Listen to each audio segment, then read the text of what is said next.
So I was brainstorming the other day, what's my favorite Rocky movie out of like, I think the 6 movies that they've made now. And when I really get down to it, a lot of them are really great and entertaining and have a great story. And you feel motivated afterwards to conquer the world and that you can do anything if you just put your mind to it. I think Rocky 2 is my favorite of the series. And I'd love to hear from you guys. Put the comment below. Love to hear what your favorite Rocky movie is. And so now we get to decide if the Nives Rocky 2 is a good knife. Hey folks, welcome to the channel. Welcome to another episode here at Gideon's Tactical. I am your host, Aaron, and we're looking at the Nives Rocky 2. Now, the Rocky 1 is a very similar knife, a lot of the same lines, except that's a Warncliffe design, so that's pretty cool, so that you have a couple options.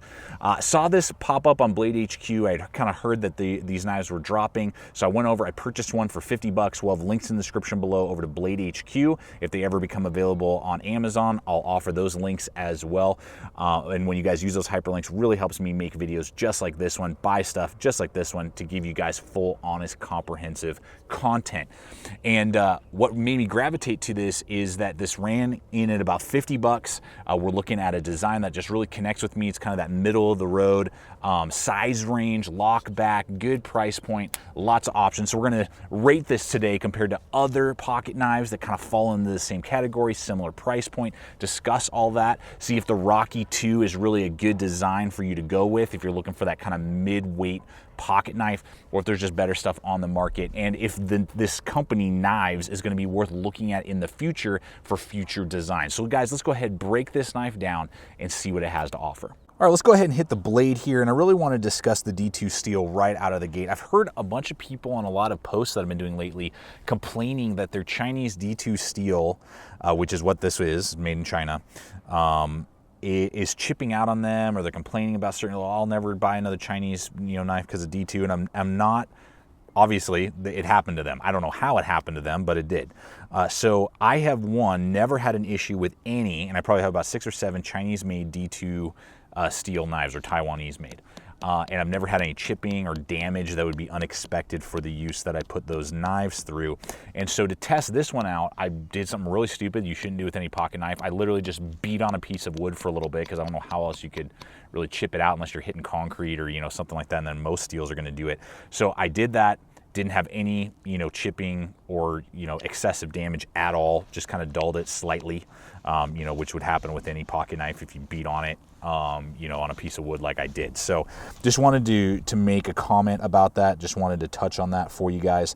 The D2 steel is actually really, really good with the edge retention that they offer with the heat treat, and then the tuning up. I've had some D2 that's really hard, so after all the use that you're going to see throughout this video, and then the stupid whacking on the pieces of wood and stuff, obviously it wasn't perfect anymore. The edge was dulled, and I felt little tiny burrs and stuff that you would get with any type of steel. So I went and just used my Smith's sharpener that I keep in the drawer in the kitchen, that is usually for kitchen knives, or just some simple tuning up. Just did a little bit on the diamond stone, like for 2 minutes, and then did another 2 minutes on ceramic rods and got it razor sharp again. So very easy to work with, better than some other D2s that I've seen. So that's all on the steel. We're looking at 3 1/4 inches overall blade length. This one, again, is that reverse tanto. They do have that Warncliffe on the Rocky 1. Blackout blade. I think they do have a stone washer satin finish blade option as well. Nice, sharp 90-degree spine, and a really good just precision type of blade. You're looking about 1/8 of an inch thick on the thickness. And the Blade HQ description and spec says that this is a saber grind or a flat grind. Looking at it, it looks like an extremely mild hollow grind. So it's either a really mild hollow grind or a saber grind. Either way, it does a great job going through all the material that you've seen throughout this video and everything I've been rolling in. Had 0 complaints with how the blade performed. And for the price point, as well as for the D2, very happy with it. Going to hold a much better edge than your AUS 8s, than your HCRs, than your 420 high carbons. All right, we're going to go ahead and hit deployment here. We've got really nice ambidextrous thumb studs on either side that are really pronounced, machined and milled away from the handle. So righties or lefties, you're going to easily be able to engage that. The pocket clip is swappable as well. So, totally ambidextrous lockback design. Now, you definitely got to put a wrist flick into it, because it's a little bit tight and it's a strong lock back. And we do have bronze bushings in there, which is great, so zero complaints with that. You have a little ricasso, so you can easily disengage it, kick it into place, and close it one-handed. But definitely know, you got to give it a little wrist flick. It's a tight lockup, really good, solid, none up and down. I mean, if it's moving, it's just very slight because of the polymer handle without the steel liners. So if it's, I can barely feel any movement there. Nice little logo insignia there on the pivot. You'll either love it or hate it. Great solid lockup, and what you would expect from most lockbacks, where you got to give it a good wrist flick to open the blade. And centering on the blade is just cocked to the right ever so slightly, but it has not moved right or left since purchasing it about a month ago and playing with it a ton. So not dead on, but no floating left or right. So pocket clip is ambidextrous, like I said just a moment ago. Tip up, which I love, so you're gonna be able to swap that right or left. It's blacked out, which is great. It's gonna give you about an inch riding up with a big lanyard hole for 550 paracord. So it's pretty high. You can get a black handled version right now. They may offer a lot more colors down the line, because I think this is gonna sell really quick. But you are going to have some, a noticeable amount sticking out of your pocket. You got a good space there, a little bit of flex. It's decent. It's it's on the larger end of pocket knives. So, I would have liked to see it maybe just a little thinner. It's pretty pronounced, but it doesn't cause any hot spots, and it does exactly what it's supposed to do. So the handle is FRN, so it's a polymer, lightweight material, which is great. No liners in here, which is, I've never had any issues. I've never had a knife break on me with all the hard use that I've ever put a knife through that doesn't have steel liners. If they can make it, lightweight enough and can do it, great. If not, it's not any sort of, downside to me. This is going to come in at 3.48 ounces, so great. I mean, under 3.5 ounces for this large a knife is awesome. 4.75 overall length, and 0.52, so just a hair over a half an inch on the overall thickness. They have a black color, a green color. I think they might have a tan.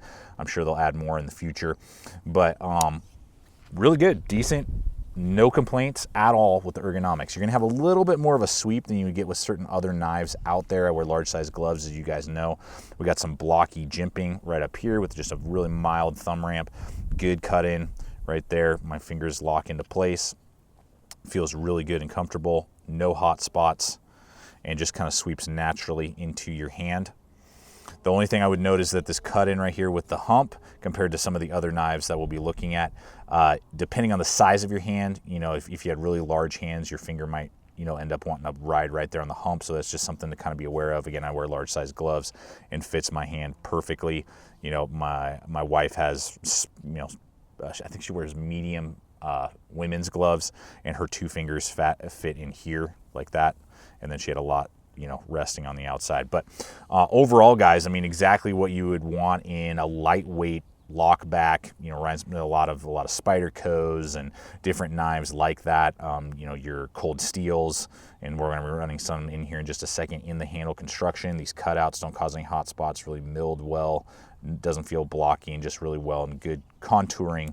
It is a little bit bigger, so it will fit in your pocket. It's going to take up real estate in your pocket, being that 4.75 inches overall, but it's really lightweight. All right, so we got several other blades here today. We will have, again, links in the description below over not only Blade HQ, but depending on other knives you may want over on Amazon. Thank you for supporting the channel in that way with those hyperlinks, guys. It means a lot and helps me to continue to make the content that we have here. So again, $50 to just kind of reiterate. We got $50 over on Blade HQ D2 steel. So first off, I'm going to look here at the steel wheel Modus. Very similar, that reverse Tanto, about the same blade length, a little bit higher grind, about the same thickness. Liner lock though, similar pocket clip idea, tip up. I mean, very, very similar. FRN handle.